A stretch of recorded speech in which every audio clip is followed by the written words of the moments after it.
Welcome, IT changemakers, to the DEX Show with Tim Flower and Tom McGraw. Let's get into it. Hello, changemakers. Welcome back to the DEX Show.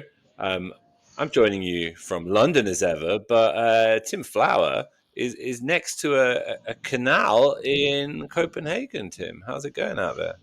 Yeah, it's one of the beautiful parts of this job. Definitely not having a digital employee experience right now. I'm having very much a real one. So it's an awesome part of the trip. Had a great meeting with some CIOs yesterday in Copenhagen and off to Amsterdam and London next week. Yeah, really cool.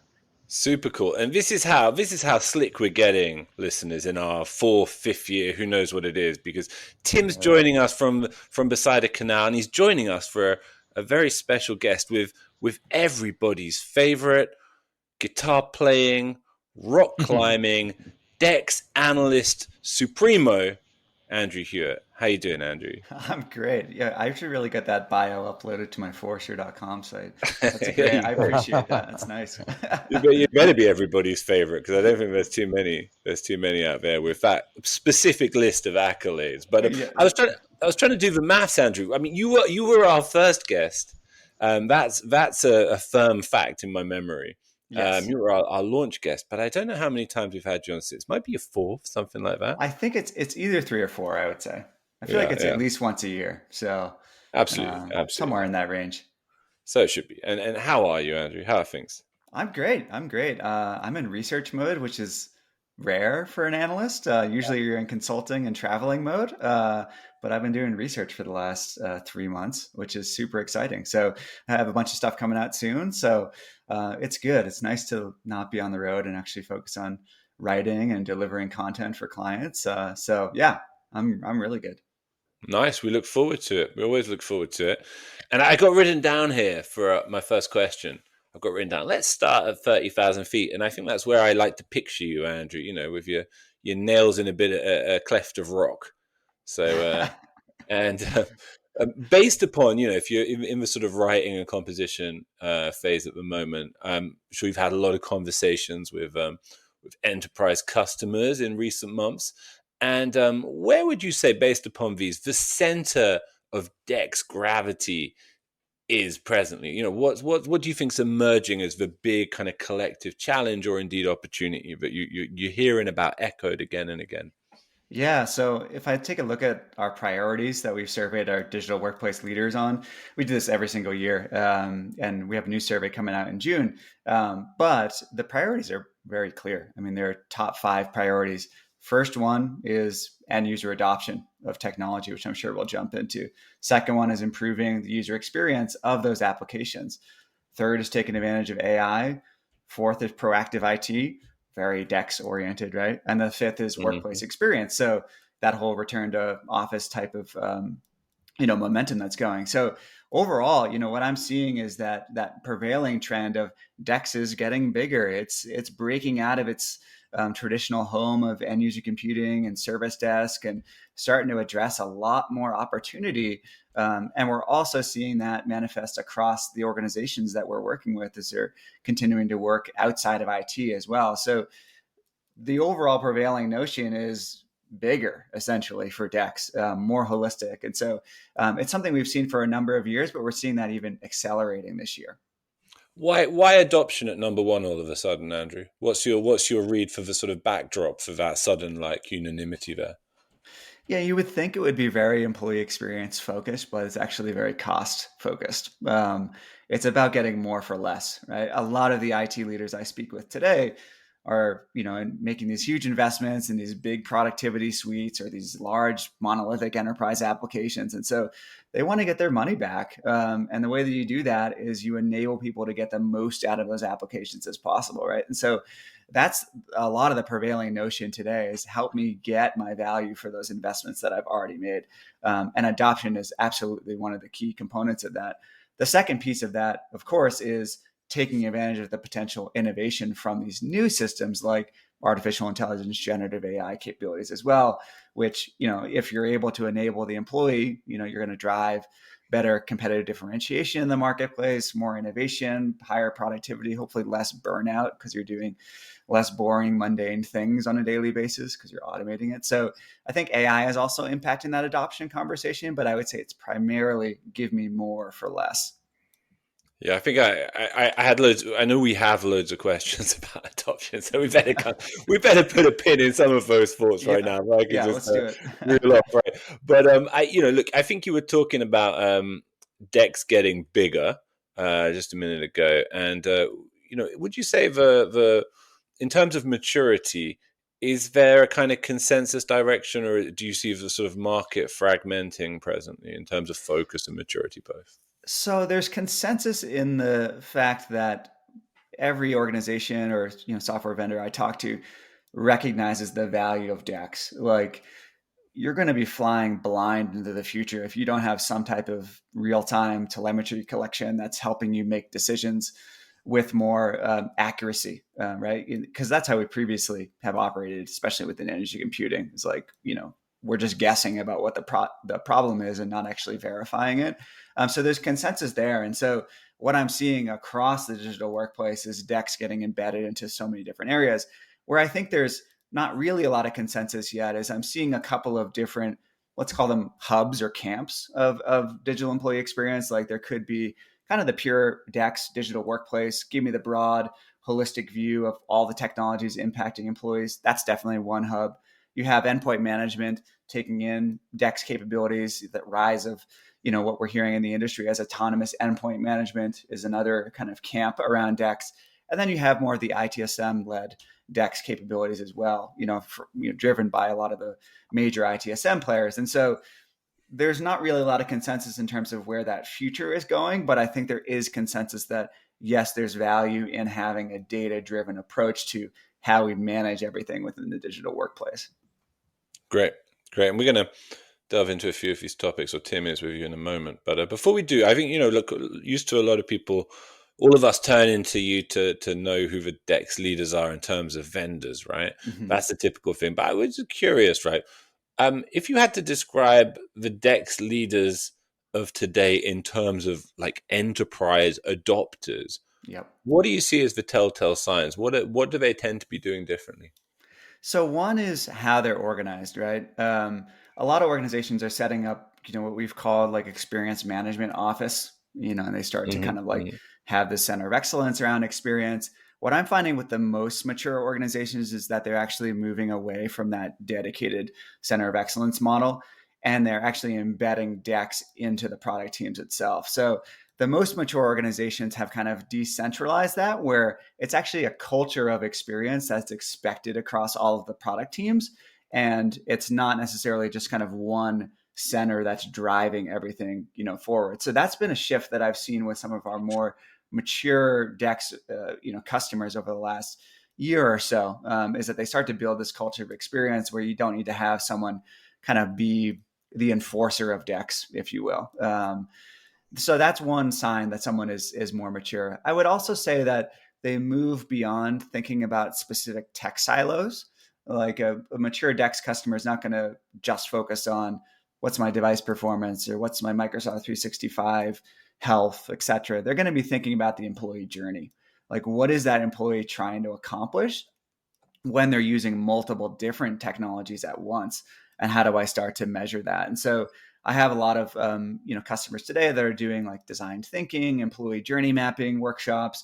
And it's with that goal of really understanding what are the various elements that impact that experience that may come from multiple different technologies. And so that's a much more sophisticated way to approach some of the more process-oriented issues with digital experience than, say, just focus on specific silos. And then the final area is that you absolutely start to see collaboration outside of IT in the most mature customers. So you're going to see HR involved, facilities, sometimes security is involved. So that's a major transition that we've seen amongst the mature customers as well. So that maps right in, Andrew. We had a conversation yesterday with some senior leaders here in Copenhagen with a great partner of ours, Atea, CIO level and maybe CIO -1. And it was fascinating to hear the conversation, it was a couple hours, the conversation around digital employee experience, using that acronym of DEX and not talking about a platform, a product, a solution at all. Yeah. It was all around how are my employees experiencing, primarily in the world of AI, how are they experiencing ChatGPT? How can we leverage that technology to help their experience versus making it a burden to try to learn it? It was really interesting to hear the conversation. I spoke for about an hour, more of a conversation on how to solve some of those problems. But you've tracked that evolution of DEX for a while. Is the definition changing? Tom touched on it a little bit in terms of fragmenting or consolidating. But when we talked about the definition of DEX, it was very much outside the normal boundaries that we do. I'm curious if you see it broadening or narrowing or becoming something else. What are people talking to you about? Yeah, it's super interesting. I mean, the majority of DEX conversations that I get today are at that strategic level. Sounds very similar to the conversations you're having, which is, hey, like there are so many aspects of DEX that impact the end user experience, and they're not just end user computing. Like I have one client today where they're like, DEX from an end user computing perspective doesn't really matter to us because we way overspec the devices. They're going to be running for 5 or 6 years. Like that's not our problem. Our problem is around like the processes that we have in place that are frankly a total pain to navigate as an employee. And so that definition, the original definition that I had for DEX a number of years ago, was the sum of perceptions employees have working with the technology they use daily. So it's that idea that it's not necessarily the tech that matters, it's what you feel about the tech and how it impacts your day-to-day work. That's really what matters from an employee perspective. And so, I would venture to say that maybe I was a little bit premature in terms of that definition about 5 years ago when DEX was really, it was just about that whole like new data collection mechanism. And so what I'm starting to see now is I think the market is starting to see that it's a broader conversation than just how do I impact digital workplace. And that's why we're seeing a lot of these other leaders like HR leaders getting involved as well. So the definition, I would say, has remained the same, but I think that the market has now got to the point where they're able to address this more holistic picture of DEX in a way that they just couldn't before. And interestingly enough, that was the other half of the conversation, was the partnership between HR and IT, the business and IT, and not just looking at it as kind of collaborative partners, but getting more connected in the delivery of an experience. We talk a lot about, and Tom touched on this earlier, and we want to kind of go a little bit deeper in it. I think Pedro was really ahead of his time 20 years ago and continues to be ahead of his time every year that NextThink marches forward, including last year, the purchase of AppLearn and being able to now write a product in our platform called Adopt. And that adoption of technology was absolutely top of mind with the executives yesterday. I'm curious, and you touched on it too, the digital adoption piece, is it finally being recognized as a core pillar of DEX? Are we truly ahead of our time? Or do you still see it as just a downstream training problem and a number of different platforms might be able to solve it? Well, I would say a couple of things. First, I'll reiterate it's the number one priority from digital workplace leaders that we survey against. That's the one that they say, this is our most important thing over the next 12 months. So there's recognition that adoption is super important. And when I work with a lot of these DEX teams today or digital workplace teams, they will often have like a dedicated DEX tool in the traditional sense, like a NextThink, but they'll also have a DAP tool. And I see that very consistently, where they have kind of these two separate tools that they use to deal with this overall issue. And so I think it's there's much better recognition amongst IT that you need to have something that looks at overall adoption. I don't think it's a downstream training component anymore. That being said, it's still really early in terms of the convergence of those two, right? I think we'll start to see more of that happen over the next couple of years.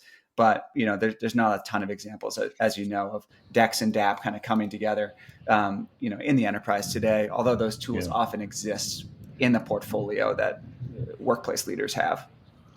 You're saying a lot. I was going to just jump in, Tim, but maybe go ahead, Tom. if I may. I was going to say, Andrew, I mean, thinking about that, you've got these two tools often found side by side. what advantages could you anticipate in those two tools being one tool and those two functions coming much closer together? Well, I think there's a lot of value in being able to unify the measurement of all of those capabilities in a single, dashboard or like a single place, right?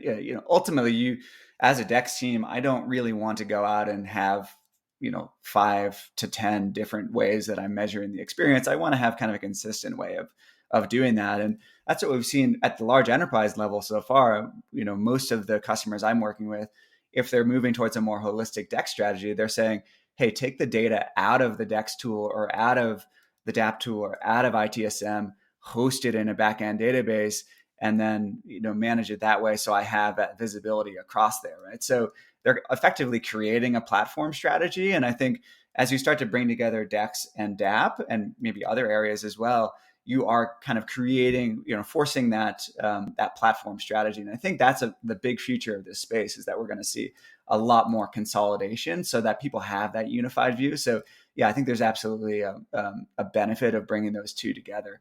And of course, being able to draw connections between the two. Like if I see within a DEX tool that an application is not performing, correctly, but I can also see that the user is using it in some strange way, maybe I can draw a connection there and offer an opportunity for learning or remediation of some sort. So I could definitely see some overlap in terms of the capabilities themselves beyond just, how do I visualize the data? So a lot of leaders are talking to you about the fact that this is top on their list. You talk with lots of enterprises, some more mature than others. Do you see the customers that the enterprises that you know of that are mature? Are you seeing signs of a design or an approach or a process that they've actually solved and can set the path for others, or is it very much up in the air now? You talked about maybe DEX, what I would feel is fragmented and going to different teams versus being centralized. Mm-hmm. Are you seeing anything come together and gel around adoption and performance and stability come together that somebody has solved and can set the way? I have not seen it, formally. There's definitely been a couple of examples of companies managing those two tool sets and using them to kind of benchmark that experience. But in terms of like integrating the data together, I haven't seen that at a large enterprise yet. What I would say is driving a lot of this interest, though, is the evolving conversation around XLAs. That seems to be an area where organizations are saying, hey, I need the visibility from DAP. I need the visibility from DEX. I need the visibility from my HR tools to be able to construct an employee journey focused XLA. In other words, I look at, the classic ones, obviously like onboarding, right? That's going to have multiple different components in it. And they may say, hey, I want to be able to construct this XLA of onboarding using insights from all of those. And so I think that's going to be a forcing function for what drives a lot of this integration together over time as people get more focused on these journey-led XLAs as opposed to like just measuring like boot up time or login or application health, those types of things. I think that's where you're going to start to see more of that formal approach of bringing those two capabilities together. You touched upon it a little bit earlier, Andrew, that one of the reasons that adoption maybe finds itself at that number one spot again and again is, I guess, what you might describe as the imminent wave of AI-driven digital transformation, to pluck a phrase out of here. And I'm really interested in your read of that dynamic between adoption investment, adoption kind of focus, and what people are anticipating over the next few years from AI, and what you think that process looks like and what they think that process is going to look like. Yeah. So first of all, the thing that I always recommend with adoption is you got to really understand the conditions in which you're trying to drive adoption, right? If you're working in an environment where the employee experience is poor, where people are already burnt out, you definitely do not have the credibility to go in there and drive adoption, because people are not going to adopt tools when they're already too exhausted. That's one of the major components of this as an organization. And what we also see with more mature organizations is they create that space to drive that adoption and allow people to have that time to learn and take on new capabilities. And so that's often the thing that gets missed with the less mature organizations. They don't have a concept of employee engagement and what they're dealing with in terms of constraints from the workforce as they try to drive, adoption of a new solution. So that's been one of the challenges with AI is like everybody knows I got to take advantage of AI. Someone that knows how to use better AI than me is probably going to replace me if I don't learn to use this, but I don't really have the time. And so a lot of the focus has been, on giving people that space, giving them the right training and resources to be able to go and experiment with these new, AI capabilities. It's a massive change, for folks. And so I'm finding, with our enterprise organizations that they're having to spend a lot more time on employee enablement with these generative AI solutions than they thought, right? It's not as easy as just hitting a key on your PC and have it bring up your generative AI system, right? It's about how do you do the prompt engineering? How do you develop the right use cases? All of that. How do you ensure compliance? All of that. So it's a tough challenge, but it's something that I think a lot of IT leaders for the first time are really seeing a huge potential in what types of innovation you can drive if you're able to really unlock that adoption of those AI capabilities. And do you think it's like, I mean, if you contrast it with previous waves of digital transformation, right? It hits a little different as well, doesn't it? Because I think, adopting to something like Teams or whatnot is a little different to a technology that's not only transformational for how you communicate or function internally, but your survival inside your own industry, collectively. Do you know what I'm saying? Like, and does that dynamic elevate IT and elevate the process of adoption to something that's much more strategically essential than has previously been the case? Yeah, absolutely. I mean, we often talk about this concept of, you're really trying to harness intelligence at scale with AI, which is a way of saying that like these capabilities are learning over time. You're teaching it, you're training, it's constantly changing, right? And I think that's one of the major differences with AI versus, let's say, Microsoft Teams or like the initial era of mobile adoption, right? It was like this very defined, discrete thing. You learned how to deposit a check with your mobile app on your phone. It was great. Then you moved on, right? Yeah. With AI, it's going to be constantly changing. It's going to be learning about you. And as it gets more sophisticated, your ability to interact with that is going to get more sophisticated as well. So I think that's a really, interesting component of adoption here in the sense that like the floor is like shifting beneath you. It's like quicksand beneath your feet. You're always trying to keep up with it versus just, dealing with that one time of learning something and then having to, move on and not really having to touch it again for years. Your business isn't going to be a bit less efficient if you fail to adopt. It's going to be a lot less competitive, as is one way of maybe putting it, right? And another interesting thing is speak to kind of customers and enterprises, who are very forward thinking in this way. Myself also, and is there's a kind of a theme that I would describe as using AI to adapt and adopt to AI. Do you know what I mean? AI is becoming a catalyst for its own AI transformation, and I wonder if that's something you're picking up on and encountering. The level of nuance you're describing requires, or at least really benefits from AI technology also. Yeah, absolutely. So, I mean, we see this, to kind of narrow the DEX focus a little bit. If you think about DEX in the context of like endpoint management, oftentimes people will say, okay, AI is going to be automating all these endpoint management tasks. I don't really necessarily want that. And so I'm not going to invest in it. I'm too scared. I don't want to relinquish the control there as well. But I think to your point, what you can also use AI to do is to stop those automations from happening and actually bring you into the loop. And so it can go both ways. You can use AI to go out and automate certain things in your endpoint management stack, but you can also use it as a guide to be able to bring you in to give you more of that human in the loop experience. And so in a way, you can kind of use AI to safeguard against the pitfalls of AI as well. And so I think that's something that's often overlooked, is that you can use it in that way to reduce some of the risks. And so that's one of the major conversations that we're seeing. We think about DEX in the context of that endpoint management stack and how do I do better management at scale? that's definitely one of the key considerations of how do I keep that human in the loop without introducing undue risk into the environment. And this actually came up yesterday as well. It's interesting, the themes are so close to overlapping, but you've been really focused and vocal, as have we, about the cross-functional nature of DEX ownership. Mm-hmm. A couple of concepts that float around: the chief experience officer, the experience operations center, similar to a security operations center or network ops center. But the chief experience officer, CXO, do we feel that that's something that's going to be the catalyst to consolidate things and really formalize the focus on cross-functional experience?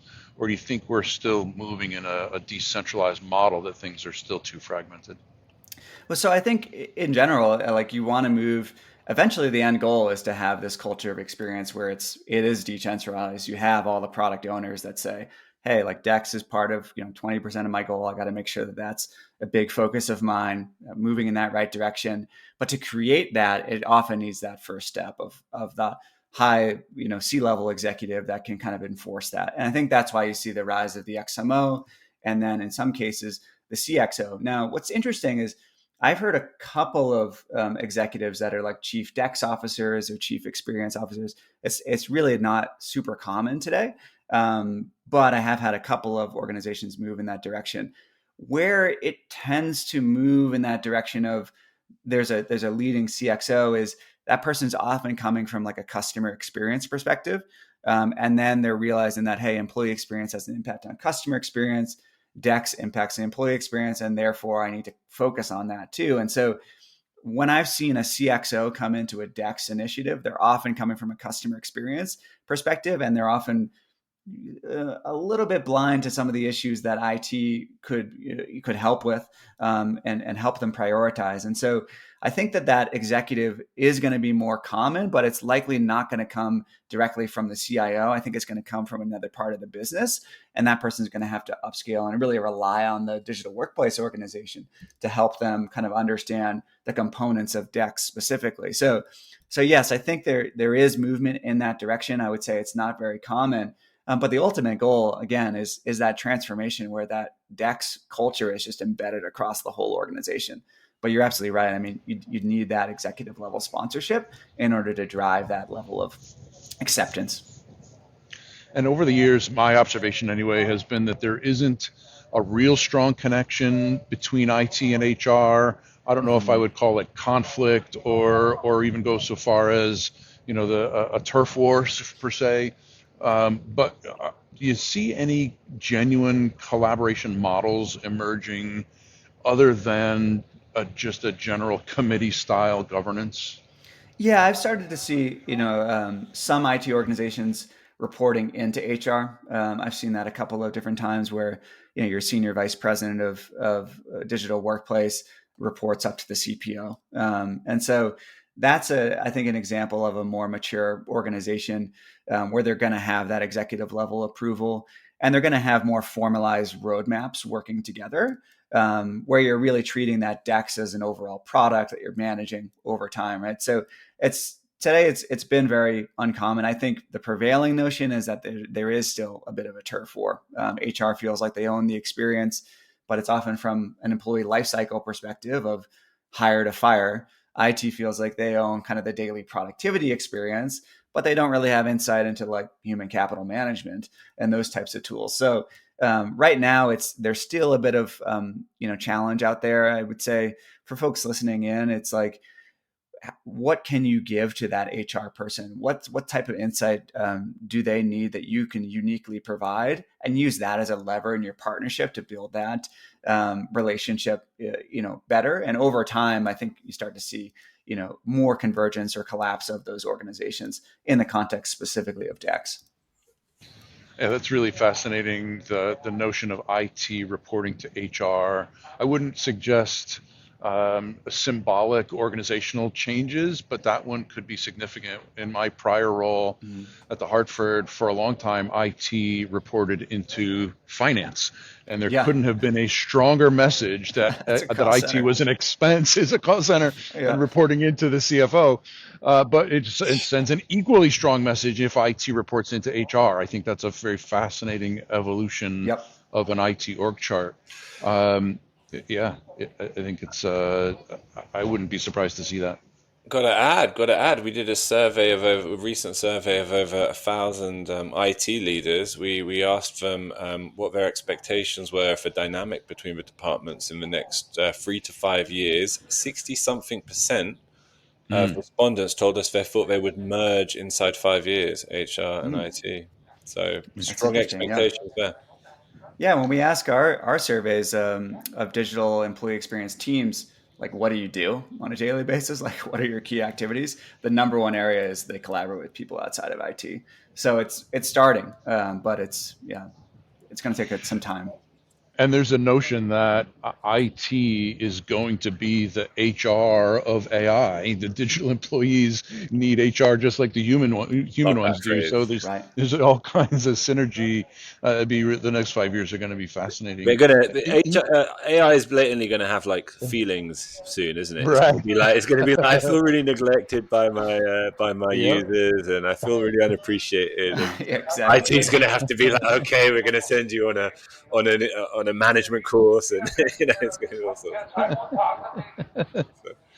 So, My last question, while the tour boat goes by on the canal, I'll give you the it's very folks on scenic. my. You're on the DEX um, show. yeah. What do you see? And I get outside the IT piece, and Tom kind of touched on it too. Is what about the emotional intelligence that's required here, or even deeper? You talked about design thinking. What about the neuroscience informed design? The next evolution of DEX being informed by some scientific methods, especially as we start to understand the toll of the cognitive overload that employees are under and the fractioned attention. Where Yep. do you see that emotional intelligence coming into play and everything? Oh, if someone can crack that, they will have the best digital experience. Right. That's really kind of like the holy grail of all of this, right? If you can get to a cognitive, informed approach on DEX, then you're doing way better than anybody else in the space, right? So the the opportunity is certainly there. I mean, I spoke with a DEX leader just about a year ago for a piece of research, and she told me I'm literally going out to try to hire a neuroscientist that can help out my team in terms of understanding the cognitive impact of technology on performance, on my ability to achieve flow states, on removing distraction, right?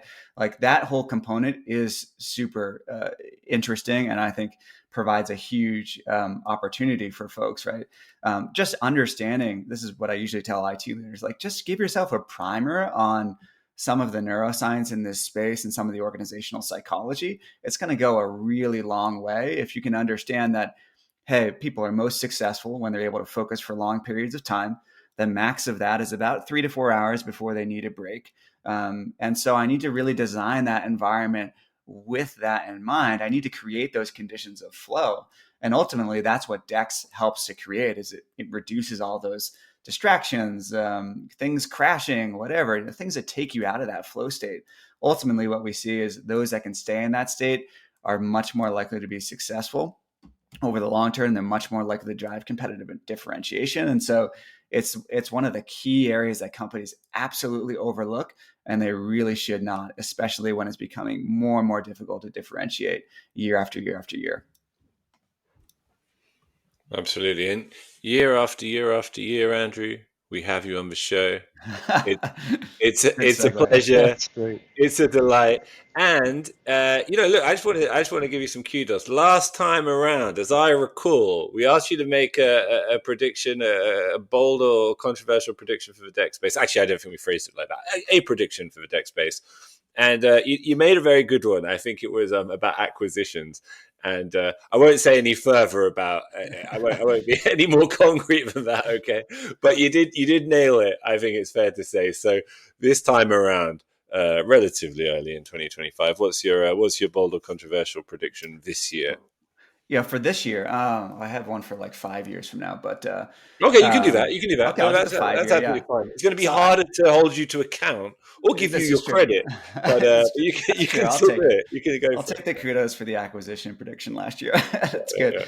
Yeah. So I think 5 years out from now, I don't think you see any distinction in the DEX market. In other words, I think it becomes this broader platform-based approach. So we don't have this like specific, DEX market specifically. I think what ends up happening is that all these areas of digital workplace end up taking on DEX components over time, right? And having that data-driven approach. So it's not so much there's a collapse of the DEX market overall, but there is a distribution of DEX capabilities across every aspect of the digital workplace. And you don't have like this discrete capability where it's like, I need to go buy a DEX tool. It's, I have DEX capabilities across everything that I have as an organization. So I think that is something that we're starting to see happen.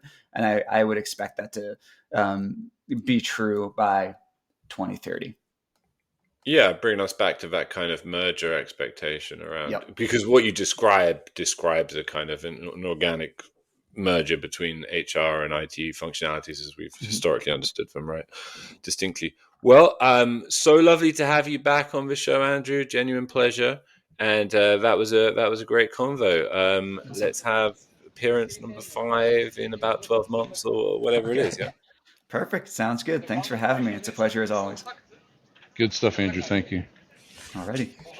And thank you, Copenhagen. Yes. Nice. Nice. I like that. Yeah, look at that. That's great fun. Very fun. To make sure that you never miss an episode, subscribe to the show in Apple Podcasts, Spotify, or your favorite podcast player. And if you're listening on Apple Podcasts, make sure to leave a rating of the show. Just tap the number of stars you think the podcast deserves. If you'd like to learn more about how NextThink can help you improve your digital employee experience, head over to nextthink.com. Thank you so much for listening. Until next time.